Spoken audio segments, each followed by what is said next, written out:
GR-300 that I recently performed the Audio Lab of Georgia output upgrade to. And in the course of doing the upgrade, I was asked to also implement some of the Craig Anderton modifications.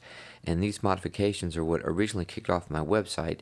And there are 3 features to the Craig Anderton modification: a separate Hex Fuzz output, an LFO pedal input, and a bright switch for the Hex Fuzz.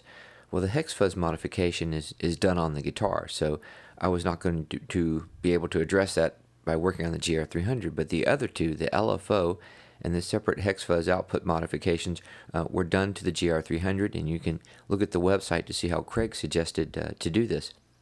But when I went to do these modifications, I looked at if there was maybe a better way to approach it, and in fact, I kind of stole the design that I've been using for the RC1324 series. So if you look at this GR-300 on the side, we've added a LFO and Hex Fuzz jack on the unit to allow you to plug in external control pedals to the GR-300. And they work a little bit differently than the ones that Craig Anderton implemented.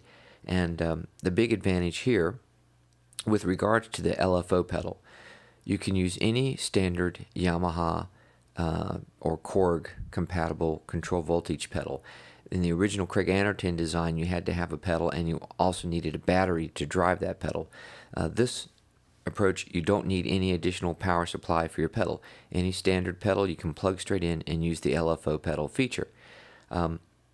This unit also uses a tip ring sleeve jack for the Hex Fuzz, and if you look to see how the separate Hex Fuzz output is implemented on the RC1324, it works the same way. So the Hex Fuzz output actually has 3 different functions. One, you can use it as a Hex Fuzz output jack.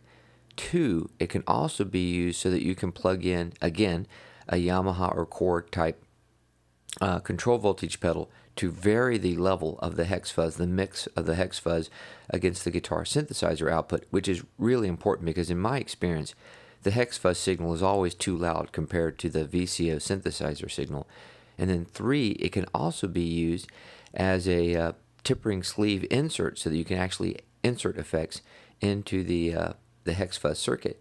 So let's look at first how this was wired up, and then we can go through some musical examples.